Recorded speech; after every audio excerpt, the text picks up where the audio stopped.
அதிகாரம் 10.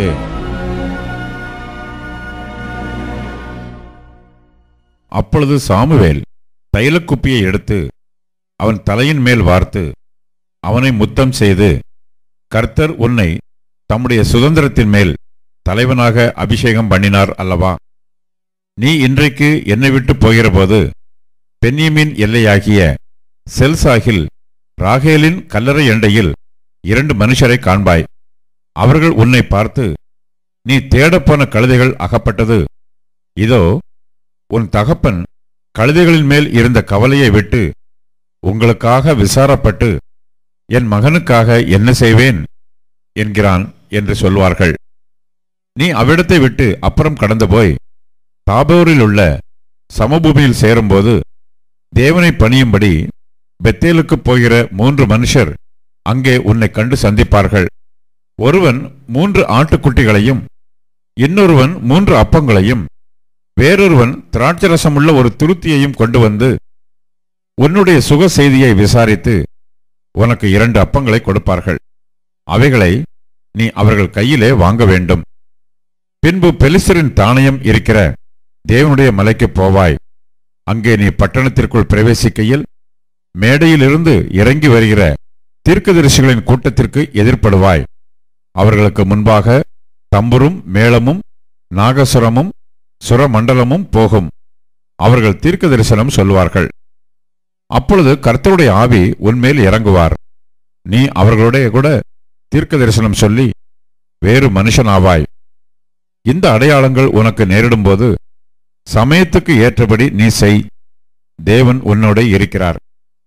நீ எனக்கு முன்னே கில்காலுக்கு இறங்கிப்போ. சர்வாங்க தகன பலிகளையும் சமாதான பலிகளையும் செலுத்தும்படிக்கு நான் உன்னிடத்தில் வருவேன். நான் உன்னிடத்தில் வந்து நீ செய்ய வேண்டியதை உனக்கு அறிவிக்க மட்டும் 7 நாள் காத்திரு என்றான்.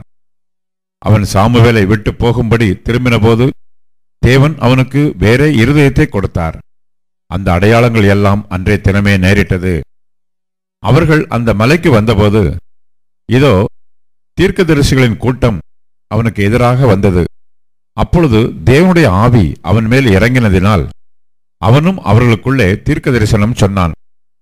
அதற்கு முன்னே அவனை அறிந்தவர்கள் எல்லாரும் அவன் தீர்க்கதரிசிகளோடு இருந்து தீர்க்க தரிசனம் சொல்லுகிறதை கண்டபோது, கீசின் குமாரனுக்கு வந்தது என்ன?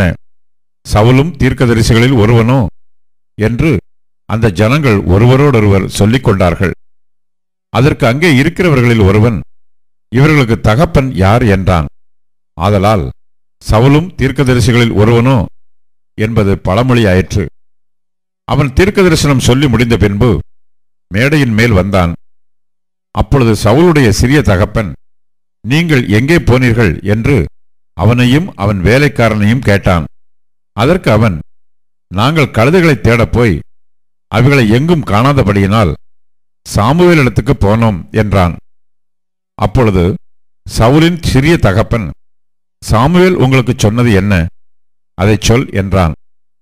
சவுல் தன் சிறிய தகப்பனை பார்த்து, கழுதைகள் அகப்பட்டது என்று எங்களுக்கு தீர்மானமாய் சொன்னார் என்றான். ஆனாலும் ராஜ்யபாரத்தை பற்றி சாமுவேல் சொன்னதை அவனுக்கு அறிவிக்கவில்லை. சாமுவேல் ஜனங்களை மிஸ்பாவிலே கர்த்தரிடத்தில் வரவழைத்து இஸ்ரவேல் புத்திரரை நோக்கி, இஸ்ரவேலின் தேவனாகிய கர்த்தர் சொல்லுகிறது என்னவென்றால், நான் இஸ்ரவேலை எகிப்திலிருந்து புறப்பட பண்ணி உங்களை எகிப்தியர் கைக்கும் உங்களை இறுகப் பிடித்த எல்லா ராஜ்யத்தாரின் கைக்கும் நீங்களாக்கி விட்டேன். நீங்களோ உங்களுடைய எல்லா தீங்குகளுக்கும் நெருக்கங்களுக்கும் உங்களை நீங்களாக்கி ரட்சித்த உங்கள் தேவனை இந்நாளிலே புறக்கணித்து ஒரு ராஜாவை எங்கள் மேல் ஏற்படுத்தும் என்று அவரிடத்தில் கேட்டுக்கொண்டீர்கள். இப்பொழுது கர்த்தருடைய சந்நிதியில் உங்கள் வம்சங்களின் படியையும் ஆயிரங்களான உங்கள் சேர்வைகளின் படியையும் வந்து நில்லுங்கள் என்றான். சாமுவேல் இஸ்ரவேலின் கோத்திரங்களையெல்லாம் சேரப்பண்ணின பின்பு பென்யமீன் கோத்திரத்தின் மேல் சீட்டு விழுந்தது. அவன் பென்யமீன் கோத்திரத்தை அதனுடைய குடும்பங்களின்படியே சேரப்பண்ணின பின்பு மாத்திரி குடும்பத்தின் மேலும் அதிலே கீசின் குமாரனாகிய சவுலின் மேலும் சீட்டு விழுந்தது. அவனை தேடின போது அவன் அகப்படவில்லை. அவன் இனி இங்கே வருவானா என்று அவர்கள் திரும்ப கர்த்தரிடத்தில் விசாரித்தபோது, இதோ அவன் தளவாடங்கள் இருக்கிற இடத்திலே ஒளித்துக் கொண்டிருக்கிறான் என்று கர்த்தர் சொன்னார். அப்பொழுது அவர்கள் ஓடி அங்கே இருந்து அவனை அழைத்துக் கொண்டு வந்தார்கள். அவன் ஜனங்கள் நடுவே வந்து நின்றபோது எல்லா ஜனங்களும் அவன் தோளுக்கு கீழாய் இருக்கத்தக்க உயரமுள்ளவனாய் இருந்தான். அப்பொழுது சாமுவேல் எல்லா ஜனங்களையும் நோக்கி, கர்த்தர் தெரிந்து கொண்டவனை பாருங்கள், சமஸ்த ஜனங்களுக்குள்ளும் அவனுக்கு சமமானவன் இல்லை என்றான். அப்பொழுது ஜனங்கள் எல்லாரும் ஆர்ப்பரித்து, ராஜா வாழ்க என்றார்கள். சாமுவேல் ராஜாங்கத்தின் முறையை ஜனங்களுக்கு தெரிவித்து அதை ஒரு புஸ்தகத்தில் எழுதி கர்த்தருடைய சந்நிதியில் வைத்து ஜனங்களையெல்லாம் அவரவர் வீட்டுக்கு அனுப்பிவிட்டான்.